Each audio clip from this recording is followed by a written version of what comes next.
और आज नेताजी सुभाष चंद्र बोस की जयंती है और ऐसे में हरियाणा में भी कार्यक्रम का आयोजन किया गया है। इस कार्यक्रम में मुख्यमंत्री मनोहर लाल खट्टर शामिल हुए हैं, संबोधित कर रहे हैं। आपको सीधे लिए त्रेता युग में हुए, हजारों साल पहले की बात है। सुभाष चंद्र बोस 100 साल 128 साल पहले जन्मे। लगभग 100 साल पहले ही उनके सारे कामों का प्रताप यहां हुआ था। पूरा कालखंड अगर हम जोड़ सकते हैं तो एक महापुरुषों की लड़ी ये भी बीच में बनी है। हर समय में महापुरुष देश में आते रहे हैं, चाहे उसमें भगवान कृष्ण की बात लेते हैं, चाहे हम उसमें गुरुओं की दशम गुरुओं की बात लेते हैं, चाहे उसमें छत्रपति शिवाजी की बात हम करते हैं, चाहे हम धन्ना भगत जी की बात करते हैं, चाहे उसमें महर्षि कश्यप की हम बात करते हैं। कितने ही ऐसे महापुरुषों का नाम ले सकते हैं। गुरु रविदास जी बात हम करते हैं, महर्षि वाल्मीकि जी बात करते हैं, हम उसमें भक्त कबीर की बात करते हैं।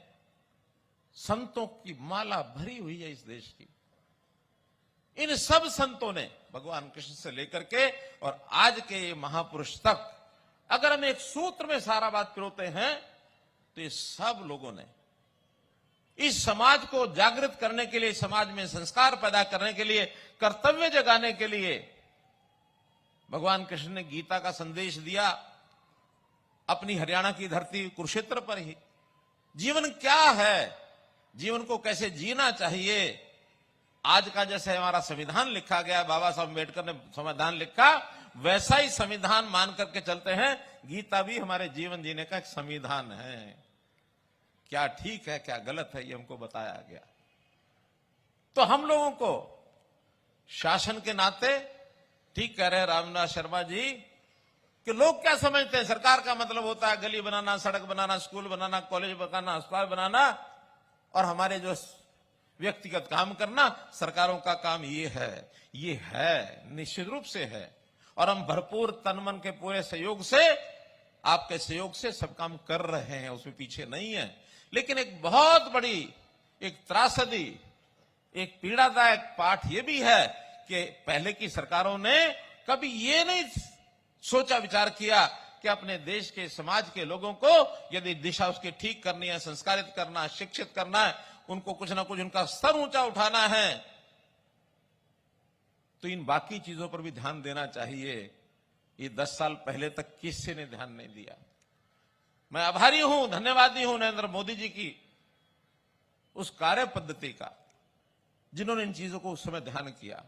और हरियाणा में भी आपके आशीर्वाद से जब से ये सरकार बनी है, हमने पिछले 3.5 साल में वो सारे काम किए हैं कि समाज में एक शुद्धता आनी चाहिए, समाज में करप्शन दूर होना चाहिए, क्राइम खत्म होना चाहिए, और कास्ट बेस्ड यानी जाति आधारित राजनीति ये समाप्त होनी चाहिए। तो भाई बहनों, ये सब काम करने के लिए हमको इन महापुरुषों की प्रेरणा ये लेनी चाहिए। हमारे जितने भी पूर्व सैनिक हैं, चाहे आईएनए के फौजी हैं, अब तो संयोग से आईएनए की उस घटना को बहुत वर्ष बीत गए हैं। 1942 के अंदर जब इस सेना का, आज 80 साल 81 साल हो गए हैं। अगर उस समय